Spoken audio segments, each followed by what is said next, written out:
Hey everyone, welcome to Two Car Pros. My name is Ryan, and today I'm going to show you how to change the oil in your 2012 Porsche Cayenne.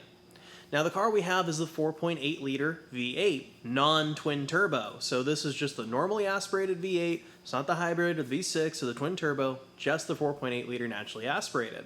With all that out of the way, let's get into it. So once we're underneath the vehicle, we can remove these fasteners. It looks like you could use a Torx bit, but I'm just going to use a 10 millimeter. I think it's going to work out better for us. We can remove the shield. Should expose the bottom of the engine.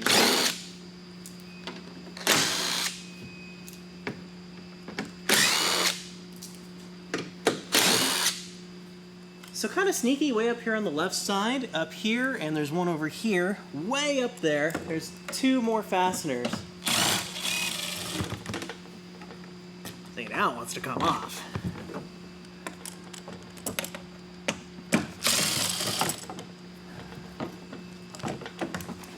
Just remove that skid plate, exposing the bottom of our engine.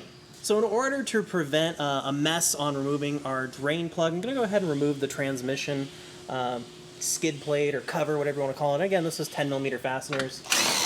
Looks like there's just 4 of them though.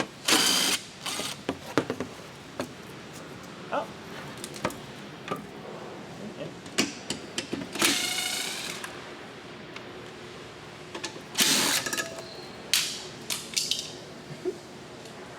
And there we go.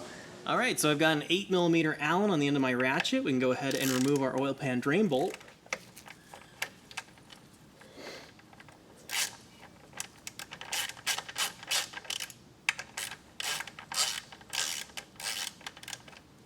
And this could be hot, so be careful. Have your catch pan ready and eye protection on. Yeah. Well, there you go. So now that the oil is slowed to just a trickle, I want to pay special attention to the threads here. And if you look really closely, there's a washer on there that's kind of stuck. Yep, there it goes. So truth be told, you could probably just reach up there with your finger and pry that off of there. No problem. So once we've gotten to this stage of the dripping, it's probably not going to come out too much more. We can go ahead and clean that mating surface with some carburetor spray, throttle body cleaner, something like that. We just want to clean that mating surface really well. We want that as clean as we could realistically get it. Looks pretty good. Then I have a brand new copper crush washer, and the drain plug I've already cleaned with some carburetor spray. We can just replace that guy.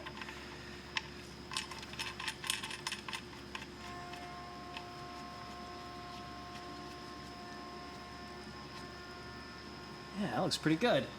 So on the torque spec for this guy, it is 37 foot-pounds, which to me sounds like way too much, because you don't want to pull the threads out of this aluminum pan, and over-tightening it is a really good way to do that. So I'm just going to kind of feel it out, one arm tight,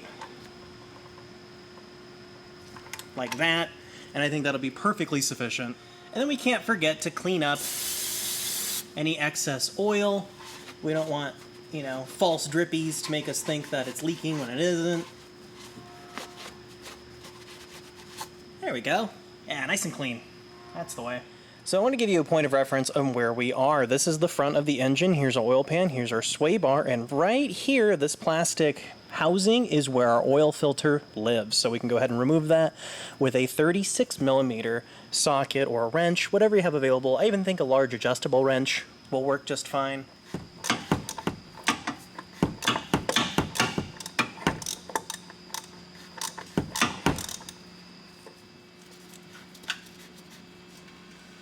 Okay, once we get the oil to start draining, we can just let it piddle out. And controlled removal here is the key, because otherwise it's just going to gush out on you. So we're just going to stand here for a moment. Because if I remove this right now, it's just going to all fly into my face, essentially. And once the oil flow is stopped, we can remove the filter housing and set that aside. So now we can reach up there and remove the filter median. Just wiggles out, and we can toss that into a safe receptacle for recycling. So here's our filter housing that we removed from the car earlier. What we can do is take the O-ring that's on there, just completely off, and toss it into the trash. And then we can clean where it sits with some carburetor spray or similar fluid.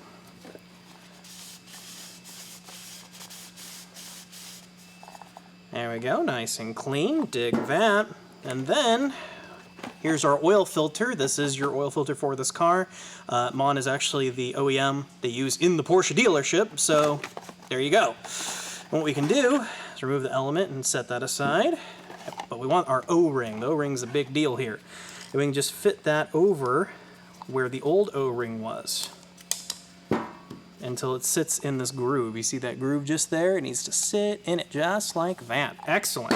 What we can do is grab some engine oil on the end of our fingertip, and we're just going to lubricate that O-ring. You never put any O-ring on dry unless expressly said otherwise. There we go. And then you can just take the filter material. I don't think it matters which way it goes in, and we can just put it in till you hear a nice click, like that, and now it is ready to go back onto the car. So the next thing we can do, I like doing, is grabbing some carburetor spray and cleaning that housing on the inside. I don't want any dirt and debris to get in the way of our new O-ring sealing on its new home. See how much ickies I got out of there? Yeah, it looks nice and clean right where that O-ring is gonna sit. You'll be able to feel it. It's just on the inside of it. It's really easy to find. There we go, yeah, it looks pretty good. So I have my filter and housing assembly that you guys saw earlier. I've put, I don't know, a little bit of oil in there, maybe about that much. It doesn't need that much. It'll start up and fill this. It's the first place the engine fills oil, so don't worry about that too terribly much. And we can just put that in and get the threads on there. Make sure you're not cross-threading. It's easy to do with plastic threads. Well, luckily you can feel it pretty good with your fingers. And I'm looking at it and it's sealing perfectly. And then it even says right on the top of the oil housing that its torque spec is 25 Newton meters. So you can torque it to that. I encourage it, but if I'm honest, it's something you kind of just feel. It'll keep turning, and then just stop. So do that. So because I don't have the appropriate wrench, I've put a 36 millimeter deep well impact socket on there, and I'm just using a pair of channel locks to tighten it. Like I said, yeah, see, right, it just did that for me right there. You might have noticed. It'll keep turning, and then it'll just stop dead.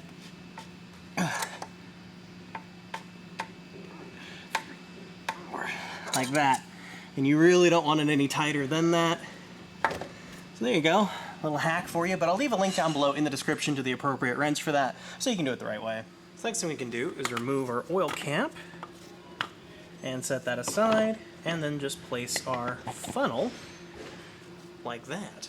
So the oil capacity on this particular model is just about 10 quarts, so you can just put 10 in and be done. The oil type, I believe, is a 5W40 full synthetic. I have 5W30. It is basically, near as makes no difference, exactly the same. But feel free to leave me a hurtful comment down below explaining how they're vastly different. And there we go. There's our 10 quarts. With our 10 quarts in, we can go ahead and remove our funnel and replace our oil cap. Excellent. So now we can put on our skid plates again. I'm just going to do this all in one shot. And I noticed that it has this weird little plastic crossbar that kind of goes on the back here. So it goes on just like this on the back. You'll see what I mean when you get back there.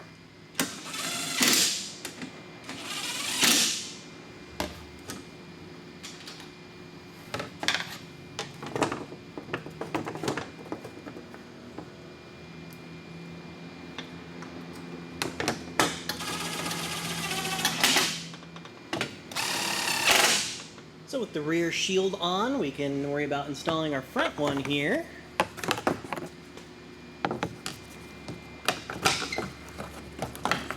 There we go. And you know, for tightness, I'm just gonna do about that tight with my impact gun. If you want to break out a torque wrench and go down to whatever the torque spec is, you go for it. But they're only 10 millimeter. Honestly, wrist tight is probably sufficient.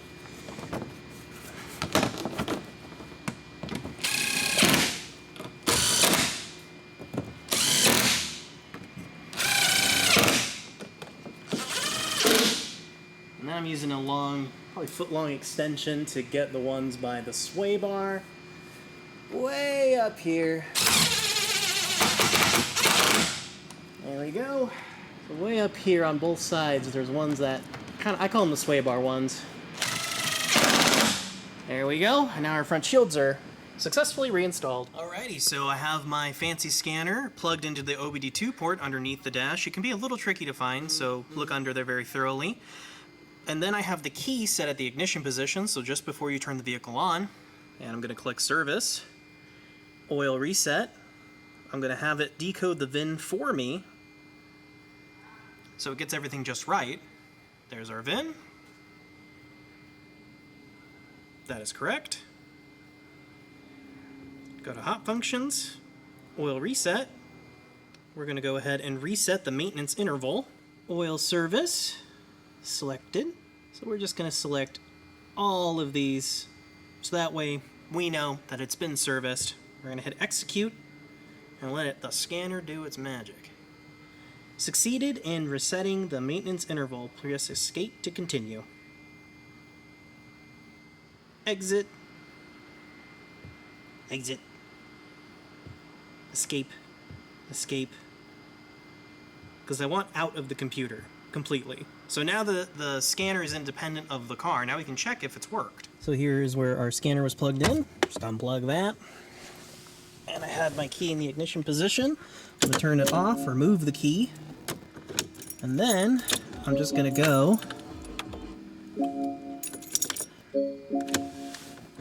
key on the foot on the brake. I'm going to start the engine. Push OK so it gets rid of all these warnings for me. And there we go. No more oil reset. It's not going to give us an oil level just yet because it hasn't driven around any. But check that out. Our service interval has been reset. So oil change right there. Boom. 10,000 miles, 365 days. So our job is all done. So that is how to change the oil in your Porsche Cayenne from 2012 with a 4.8 liter non-turbo engine. Doing this repair yourself is going to save you tons of money. I've never owned a Porsche, but I can't imagine it's very cheap to even just get a basic service like an oil change done. I'm sure it's $300 or $400. And as you can see, that was definitely not worth $300 or $400. I think I spent $60 on the oil and another $10 on the filter. So quite a savings, and you know the job is done correctly. As far as that scanner goes, honestly, if you have a car as advanced as this one, yes, even from 2012, still pretty advanced, I would invest in a scanner like that so you can work on the vehicle yourself and save yourself a bunch of headaches in the future. Thank you so much for watching. If this video has helped you at all, please consider giving it a like or subscribing. It really helps the channel out. Thanks again for watching, and I'll see you next time.